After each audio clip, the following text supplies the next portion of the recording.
엄마, 어차피 남 줄 거 아니잖아요. 그냥 우리한테 넘겨요. 아들이 그렇게 말하며 건넨 종이 한 장, 그 위에 찍힌 도장 하나가 내 인생을 그리고 가족을 끝내 갈라놓고 말았습니다. 안녕하세요. 서울 성북구 정릉동에서 혼자 살고 있는 68세 임말순이라고 합니다. 20살 꽃 같은 나이에 시집와서 시장 떡집 하나로 평생을 살아왔어요. 비 오는 날엔 우산도 못 펴고 쪼그려 앉아 떡을 썰던 날도 많았죠. 남편은 일찍 세상을 떠났지만 그래도 아들 하나는 사람답게 키워냈다고 생각했습니다. 장사해서 번 돈으로 빌라 2채를 마련했어요. 하나는 제가 살고 하나는 월세 놓아 연금처럼 생활비를 충당했죠.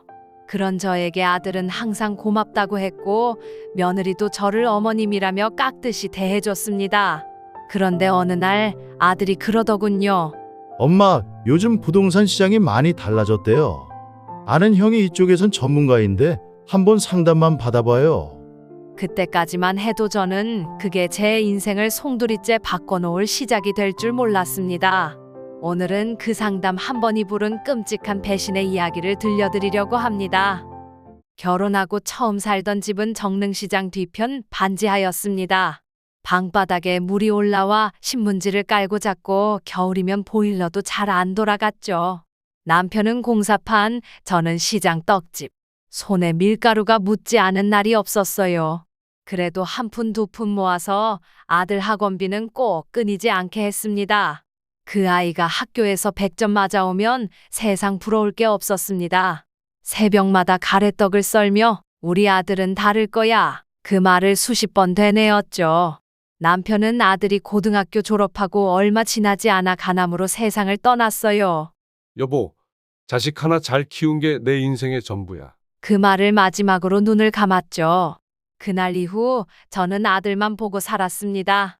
사춘기에도 말썽 한 번 안 부리고 고3 때는 집안일도 거들어줬던 아이였어요. 대학을 다니며 아르바이트를 하겠다는 걸 말리며 공부만 해라 고집도 부렸습니다. 결국 좋은 대학 졸업하고 중소기업에 취직했을 때는 울 뻔했어요. 며느리는 그 회사에서 만난 후배였죠. 단아하고 공손한 인상에 마음이 놓였죠. 어머님, 떡은 어머님이 만든 떡이 최고예요. 며느리의 이런 말 한마디에 괜히 가슴이 뿌듯해지기도 했어요. 결혼 후 처음 몇 년은 진심으로 잘해줬습니다. 명절이면 한복 곱게 차려입고 절도 예쁘게 하고 생일이면 손편지까지 써줬죠. 아들이 바쁜 중에도 매주 전화해주고 손주 유치원 행사마다 저를 초대해줬습니다. 내가 잘 살았구나 그렇게 생각했어요. 그러다 몇 해 전 아들이 다니던 회사가 구조조정을 하면서 일이 꼬이기 시작했어요. 엄마, 잠깐만 쉬었다가 이직할 거예요. 너무 걱정 마. 그때까진 정말 그렇게 믿었습니다. 하지만 시간이 지나도 직장은커녕 집에만 있는 날이 늘어났고 며느리도 회사를 그만뒀다며 가족 창업을 고민한다고 했습니다. 그때부터였어요. 슬며시 제 재산 이야기를 꺼내기 시작한 게 어머님, 그 빌라 한 채만 담보로 대출받으면 저희가 사업을 시작할 수 있어요. 아범 친구 중에 부동산 잘 아는 사람이 있는데 요즘은 상담도 무료래요. 그때까진 단지 아들 걱정해서 하는 말이라고 믿었죠. 하지만 묘하게 반복되는 며느리의 말, 그 눈빛 속에서 무언가 다른 기운이 느껴지기 시작했습니다. 그리고 그 상담 한 번이 제 인생을 무너뜨릴 지옥의 문을 열게 될 줄 그땐 정말 몰랐습니다. 엄마, 이번 주 토요일 괜찮으세요? 아는 형이 근처 커피숍에서 상담해드린다네요. 아들이 어느 날 그렇게 말했어요. 목소리는 늘 하던 대로였지만 어딘가 모르게 바쁜 듯 서두르는 느낌이 들었습니다. 무슨 상담인데? 그냥 엄마 빌라 요즘 시세도 좀 알아보고 리모델링 같은 것도 괜찮은 조건이 있다고 해서요. 그런 건 뭐하러? 나는 그냥 지금처럼 살면 돼. 아들은 고개를 갸웃했어요. 엄마, 요즘은 노후 준비도 투자예요. 괜히 손해보는 거 싫잖아요. 말은 그럴싸했지만 속에서 뭔가 걸리는 느낌이 들었죠. 며칠 뒤 약속한 커피숍. 부동산 컨설턴트라는 명함을 내민 남자는 어머님 실물로 뵈니까 더 젊으세요. 라며 처음부터 친근하게 다가왔어요. 말투는 부드럽고 설명도 조리 있었어요. 요즘 정릉 쪽은 개발 호재가 많아요. 빌라 리모델링만 잘해도 시세가 수천 차이 납니다. 어머님 빌라는 골목 입구라 프리미엄이 붙는 자리예요. 투자 가치 충분합니다. 옆에서 아들이 거들었어요. 엄마 괜찮다니까. 형이 진짜 전문가예요. 우리 회사 대표도 이분한테 컨설팅 받았어요. 며느리도 그날따라 유난히 싹싹했어요. 어머님, 그 빌라 공사하고 새로 지으면 저희랑 같이 살아도 되잖아요. 분리형 구조면 어머님은 1층, 저흰 위층에 살고요. 얼마나 좋아요. 그 말을 듣는 순간 어디서 많이 들은 듯한 그림이었습니다. 겉으론 함께 살자는 말이지만 속뜻이 너무 쉽게 읽혔어요. 하지만 그날 밤 아들의 눈빛이 자꾸 떠올랐습니다. 내가 떡 썰어가며 키운 내 자식. 설마 나를? 아이고 말순아, 정신 똑바로 차려야 해. 요즘 부동산 사기로 당하는 사람 엄청 많대. 경로당 친구 순자의 말이 머릿속을 맴돌았지만 그래도 우리 아들이 설마 그럴 리가 있나 싶었죠. 며칠 후 아들이 다시 찾아왔어요. 엄마, 이건 그냥 상담 내용 정리해 놓은 서류예요. 그냥 도장 하나만 찍어 두시면 나중에 계약 진행할 때 편해요. 그때 며느리가 따뜻한 유자차를 내오며 웃으며 말했죠. 어머님, 진짜 아무것도 아니에요. 그냥 동의서예요. 아직 계약 안 해요. 그 서류가, 그 하얀 종이 한 장이 내 인생을 뒤흔들 폭탄이라는 걸 그땐 몰랐습니다. 그날 이후였습니다. 아들의 연락이 조금씩 줄어들더니 며느리도 전과 다른 게 연락이 뜸해졌죠. 어머님, 이번 주는 현우가 감기가 좀 심해서요. 다음에 뵈면 안 될까요? 그 말을 하고선 손주 사진조차 보내지 않았습니다. 전엔 매주 오던 영상통화도 감감무소식이었죠. 이상하다 싶어 아들 집을 찾아갔습니다. 초인종을 눌러도 아무 응답이 없었고 현관 비밀번호를 눌렀더니 비밀번호 오류입니다. 비밀번호가 바뀌어 있었어요. 얼어붙은 손끝을 붙잡고 문 앞에 서 있었는데 안에서 인기척이 들렸습니다. 잠시 후 문이 열리더니 며느리가 얼굴을 내밀었어요. 어머님, 여기까지 어떻게? 지금 저희가 좀 바빠서요. 그 말투는 예전의 공손함이 아닌 뚝 끊긴 말끝이 차갑게 들렸습니다. 비밀번호가 바뀌었더라. 아, 네. 저희도 요즘 안전 때문에 좀. 어머님께 따로 말씀 못 드렸네요. 그 순간 안에서 손주의 웃음소리가 들렸어요. 할머니 왔어? 반가운 목소리에 마음이 찢어질 듯했죠. 할머니, 이따가 보자. 며느리가 손주를 데리고 급히 문을 닫았습니다. 현관문이 쾅 소리를 내며 닫히는 그 순간 가슴이 철렁 내려앉았습니다. 며칠 후 이상한 문자가 하나 도착했습니다. 엄마, 그때 도장 찍으신 거 기억나시죠? 이제 그 빌라 하나는 우리 명의로 바뀔 거예요. 정식 이전은 다음 주에 들어갈 테니 정리 좀 해주세요. 머릿속이 하얘졌습니다. 그 도장이 그냥 상담용이라더니 급히 서류를 꺼내 확인했지만 무슨 용어가 그렇게 어려운지. 위임계약, 소유권 이전 동의, 개발 신탁? 도장을 찍었지만 무슨 내용인지 당시엔 전혀 몰랐던 말들. 바로 아들에게 전화를 걸었습니다. 이게 무슨 소리야? 네가 내 집을 가져간다는 게 말이 돼? 잠시 정적이 흐른 뒤 아들의 목소리가 들려왔습니다. 엄마, 솔직히 말씀드릴게요. 어차피 그 집은 나중에 제 거잖아요. 그냥 조금 일찍 받은 것뿐이에요. 순간 핸드폰을 놓칠 뻔했습니다. 뭐라고? 엄마도 힘드시고 관리도 못 하시잖아요. 저희가 알아서 할게요. 그냥 편하게 사실 수 있게 해드릴 테니 간섭하지 마세요. 그날 밤 떨리는 손으로 도장을 찍던 기억이 계속 떠올랐습니다. 며느리의 그 웃음, 아들의 그 눈빛, 그 모든 것이 연기였다는 걸 이제야 깨달았어요. 며칠을 잠도 못 자고 울기만 했습니다. 밥도 목에 안 들어가고 손끝이 자꾸 떨려왔어요. 이렇게 당하고만 있어야 하나?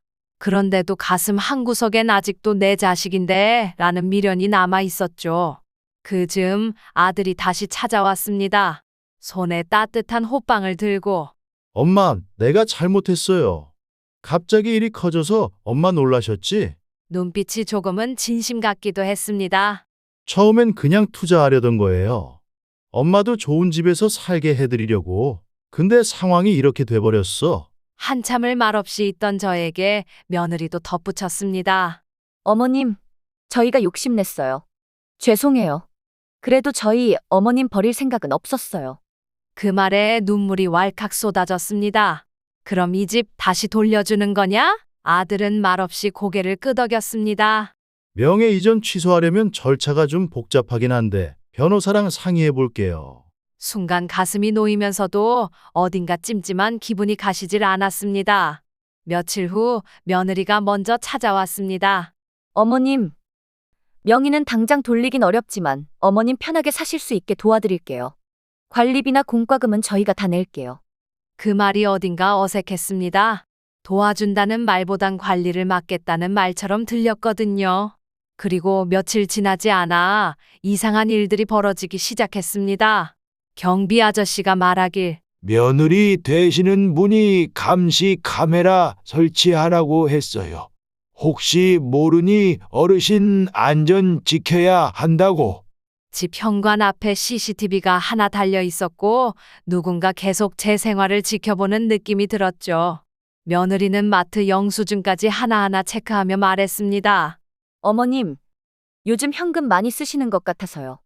혹시 뭐 잘못된 데 쓰이실까봐. 그제서야 알았어요. 이들은 돌려주는 게 아니라 이제 완전히 내 삶을 소나귀에 쥐려고 하고 있었던 거란 걸. 저는 이제 그들에게서 완전히 자유로울 수 없을지도 모릅니다. 그렇게 다시 더 깊은 어둠이 드리우고 있었습니다. 그날 이후 집안의 공기가 이상해졌습니다.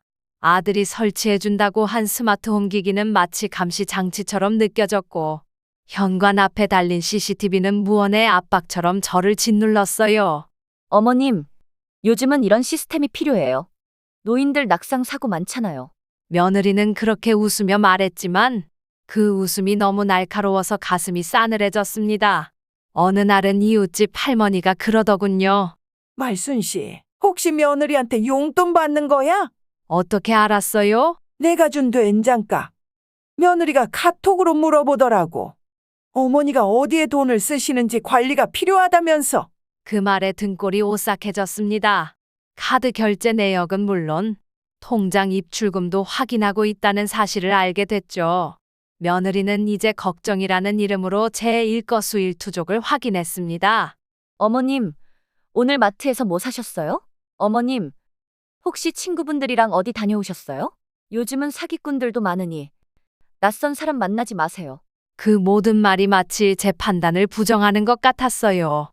하루는 통장이 안 보이길래 찾아봤는데 알고 보니 며느리가 보관해두겠다며 서랍에 넣어뒀더군요. 어머님이 까먹으실까봐요. 요즘 깜빡하시는 것도 많으시잖아요. 그 말에 숨이 막혀왔습니다. 그녀는 이제 내 정신까지 의심하기 시작했어요. 어머님, 지난번에 저랑 했던 말 기억 안 나세요? 그때 그렇게 말씀하셨잖아요. 하지만 난 그런 말을 한 적도 없었습니다. 며느리는 점점 더 교묘하게 저를 몰아붙였어요. 요즘 어머님이 자꾸 중얼거리세요. 친구들이랑 만나고 오면 꼭 지출이 늘어요. 혹시 피해 보실까봐 그러는 거예요. 이제는 밖에 나가기도 꺼려졌습니다. 누군가 보고 있다는 느낌. 내가 내 인생을 살지 못하고 있다는 두려움. 마지막 남은 자존심조차 무너질 것 같았어요. 나를 믿지 못하는 거니? 그렇게 묻자 며느리는 환하게 웃으며 말했습니다. 어머님, 이제는 저희가 어머님을 관리해드리는 거예요. 가족이니까요. 그 말이 왜 그렇게 소름 끼쳤는지 모릅니다. 가족이라는 이름으로 이들은 나를 천천히 고립시키고 있었습니다. 어느 날 손주 생일이라 며느리에게 연락했어요. 케이크 하나 사갈게. 얼굴만 잠깐 보자. 그녀는 단호하게 말했어요. 어머님, 아직 현우 감기 안 나왔어요. 다음에 오세요. 하지만 그날 저녁 경로당 친구가 보낸 사진 한 장이 도착했어요. 손주가 친구들과 생일 파티를 하는 사진. 배경은 아들 집 거실이었습니다. 순간 온몸에서 힘이 빠졌습니다. 거짓말. 나를 완전히 차단하려는 거였어요. 그날 밤 혼자 밥상을 차리다 젓가락을 떨어뜨렸습니다. 그리고는 엎드려 엉엉 울었습니다. 내가 뭘 그렇게 잘못했을까? 왜 이 아이들은 나를 이렇게까지 벼랑 끝으로 몰아붙이는 걸까? 며칠 후 며느리가 불쑥 찾아왔습니다. 어머님, 이젠 병원도 옮기셔야 할 것 같아요. 평소 다니시던 내과 말고 저희가 아는 병원이 더 시스템 잘 돼 있고. 약은 내가 먹던 건 그대로 줄 거니? 아니요. 그건 약이 너무 강해서 정신 혼란 온다고 하더라고요. 이 병원에서 새로 처방받으세요. 그녀는 부드러운 말투로 모든 걸 바꿔버리겠다고 말하고 있었습니다. 그 순간 깨달았습니다. 이 사람들 이제 날 무능한 노인으로 만들려는 거야. 내 재산도, 내 정신도, 내 삶의 결정권도 모두 빼앗으려는 거였어요. 됐어. 너희가 뭘 안다고 내 약을 바꾸니, 내 병원을 바꾸니. 제가 목소리를 높이자 아들이 바로 전화를 걸어왔습니다. 엄마, 진정 좀 해요. 요즘 엄마 이상해졌다는 얘기 많아. 가끔 중얼거리신다고 이웃분도 걱정하셨어. 숨이 막혔습니다. 그래서 나를 치매라고 몰아가겠다는 거니? 아들은 말없이 침묵하더니 이렇게 말했습니다. 엄마, 나중에 사고라도 나면 우리도 책임져야 해요. 그때 느꼈습니다. 이건 우연이 아니라 철저하게 계획된 제거 절차라는 걸. 나는 이대로 사라질 순 없었습니다. 그날 밤 오래된 서랍을 열었습니다. 안에 있던 통장 복사본 도장 사진, 며느리와 아들의 대화 녹음 앱, 그리고 손 떨리며 적어둔 메모장. 모든 것을 기록해야 한다. 그리고 이 전쟁은 이제부터 시작이다. 다음 날 아침, 혼자 시장 통닭집에서 닭강정을 포장해 경로당으로 갔습니다. 말순아, 오늘 기운 없어 보이네. 순자가 조심스럽게 묻자 제가 꺼낸 건 오래된 다이어리 한 건이었습니다. 순자야, 나 좀 도와줄 수 있겠니? 뭔 일인데 그렇게 눈빛이 바뀌었어? 나는 천천히 지금까지 있었던 일들을 하나하나 털어놓기 시작했습니다. 며느리의 말투 변화, CCTV 설치, 병원 변경, 통장 보관. 순자는 입을 틀어막았습니다. 말순아, 이거 그냥 넘어갈 일이 아니야. 나 그 변호사 하나 아는데 내 조카랑 같은 교회 다녀. 그날 오후 변호사 사무실을 찾았습니다. 이런 사례 요즘 정말 많습니다. 치매 조작, 재산명예 이전, 부동산 사기. 증거 있으세요? 나는 떨리는 손으로 꺼냈습니다. 며느리와 나눈 문자 캡처, 도장 찍을 때 녹음한 음성, CCTV 설치 전후 사진, 그리고 내가 정리해놓은 일지. 이거면 충분합니다. 어르신 걱정 마세요. 저희가 법원의 명의회복 가처분부터 바로 신청하겠습니다. 그 말에 숨이 턱 막혔습니다. 이제 다시 내 삶을 되찾을 수 있다는 희망이 생겼어요. 그날 밤 아들이 보낸 메시지를 보며 생각했어요. 엄마, 혹시라도 누구한테 말하셨으면 문제 생겨요. 우린 엄마 위해서 그러는 거니까. 나는 답장하지 않았습니다. 대신 핸드폰 화면을 캡처했습니다. 며칠 뒤 경찰서에 갔습니다. 아드님과 며느리에게 협박성 의도가 담긴 문자들이 있었네요. 그 외에 도장 강요, 병원 강제 변경 정황도 확인되면 수사 가능합니다. 경찰은 제 편이 되어 주었습니다. 그리고 이웃들의 증언도 받기로 했죠. 특히 관리실 경비 아저씨는 말했습니다. 며느리 되시는 분이 처음부터 이상했어요.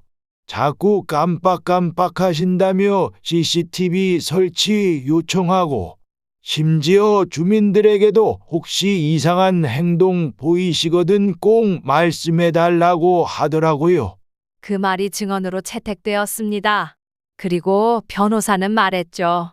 이제 다음 단계로 갑시다. 재산 강제 이전과 가스라이팅, 명예 사기 모두 포함해서 고소장 접수합니다. 서류에 서명하는 순간 손끝이 떨렸지만 그 떨림 속엔 두려움이 아닌 결심이 담겨 있었어요. 어머니, 이제부터 우리가 지켜드릴게요. 그 말을 들으며 저는 다짐했습니다. 더는 약자로 살지 않겠다. 이제는 내가 싸워서 내 인생은 내가 지킨다. 피고인들은 모두 나와 주시기 바랍니다. 법정 문이 열리고 낯설게 차려입은 아들과 며느리가 들어섰습니다. 그 얼굴엔 평소의 여유도 자신감도 없었어요. 불안에 떨고 있는 그들의 눈빛을 보는 순간 심장이 뛸 듯 두근거렸습니다. 판사의 목소리가 울려 퍼졌습니다. 본 사건은 고령자를 상대로 한 사기 및 명예 강제 이전 혐의로 접수되었습니다. 원고 측은 협박성 문자, 음성 녹취, CCTV 설치 정황, 병원 강제 전환 시도 등의 근거를 제출했습니다. 변호사가 손을 들고 증거 목록을 제시했습니다. 증거물 1번. 피고가 원고에게 보낸 문자 내용입니다. 스크린에 문자 내용이 띄워졌습니다. 엄마, 그냥 조용히 계세요. 다 엄마 위해서예요. 증거물 2번. 녹취 파일입니다. 피고 며느리가 상담 당시 단순 동의서라며 도장 찍게 유도한 장면입니다. 법정의 며느리의 목소리가 울려 퍼졌습니다. 어머님, 진짜 아무것도 아니에요. 그냥 동의서예요. 법정 안에서 작은 술렁임이 일었습니다. 증거물 3번. 아파트 경비원의 증언입니다. 피고가 원고의 인지 상태를 근거 없이 의심하며 감시 장비 설치를 요청한 상황입니다. 증인석의 선경비 아저씨가 말했습니다. 말씀도 또렷하시고 혼자 장도 잘 보시는데 저희 입장에선 이상했죠. 왜 자꾸 치매 운운하시나 싶어서요. 아들의 얼굴이 창백해졌습니다. 증거물 4번. 관리실 영상자료 및 CCTV 설치 전후 비교 사진입니다. 변호사가 마지막으로 내민 서류엔 제가 직접 정리한 메모장이 있었습니다. 그 안에는 매일 있었던 일, 며느리의 말투 변화, 아들의 요구사항까지 빼곡히 적혀 있었어요. 판사가 조용히 말했습니다. 피고 측 이 모든 내용을 부인하시겠습니까? 아들은 더 이상 고개를 들지 못했습니다. 죄송합니다. 그런 의도는 아니었습니다. 엄마를 위한 거였어요. 그 말에 제가 처음으로 입을 열었습니다. 날 위한 거라고? 그럼 왜 병원도 바꾸고 약을 바꾸려 했니? 왜 날 현우 생일날 쫓아냈니? 왜 내 통장을 훔치고 내 정신까지 조작하려 했니? 법정 안이 조용해졌습니다. 가족이란 이름으로 사람 하나를 이렇게까지 무너뜨릴 수 있다는 걸 내가 똑똑히 배웠다. 판사는 말했습니다. 가처분 명령은 즉시 발효합니다. 부동산 명의는 원고에게 회복되며 피고는 접근 금지 6개월 명령을 받습니다. 그 순간 숨이 쉬어졌습니다. 가슴 한복판에 얹혀있던 돌덩이가 조용히 내려가는 느낌이었어요. 이제 다시 시작할 수 있었습니다. 지금은 다시 제 집에 혼자 살고 있습니다. 어느 것도 바뀐 건 없지만 모든 게 새로워졌습니다. 아침엔 시장에서 장을 보고 낮엔 복지관 글쓰기 교실을 다닙니다. 사연 쓰기반이란 데서 내 이야기를 적기 시작했죠. 같은 반 할머니들이 한마디씩 건넵니다. 말순 씨, 영화 한 편 뚝딱 나오겠어요. 아니, 이건 드라마로 만들어야 돼. 그 말을 들으며 웃을 수 있었습니다. 그전엔요, 사람들이 절 보면 불쌍한 노인으로 볼까봐 고개도 못 들었어요. 하지만 이젠 당당합니다. 내 삶을 내 손으로 지켜냈으니까요. 며느리와 아들은 그 일 이후 접근금지 명령을 받았고, 그나마 아들은 몇 달 뒤에 조용히 편지를 한 장 보냈습니다. 엄마, 아직 늦지 않았다면 다시 한번 용서해달라. 그 편지는 아직 답장하지 않았습니다. 시간이 조금 더 필요할 것 같아요. 용서란 그냥 마음에서 우러나야 하는 거니까요. 그 대신 저를 도왔던 순자 할머니랑 매주 한 번씩 봉사활동을 갑니다. 노인복지관에서 식사 배식을 하면서 또 다른 말순 씨들이 겪은 일도 듣게 되죠. 우리도 할 말은 해야지. 참기만 하면 바보 되는 세상이야. 그 말에 저는 고개를 끄덕였습니다. 요즘엔요, 누가 묻습니다. 말순 씨 무섭지 않았어요? 그 나이에 법정 싸움이라니. 전 대답합니다. 무서웠죠. 하지만 더 무서운 건 내가 나를 포기하는 거였어요. 이제 제 일기장 맨 마지막 페이지엔 이렇게 적혀 있습니다. 지킬 게 있다는 건 아직 살아있다는 뜻이다. 그리고 저는 여전히 살아있고 앞으로 더 뜨겁게 살아갈 겁니다.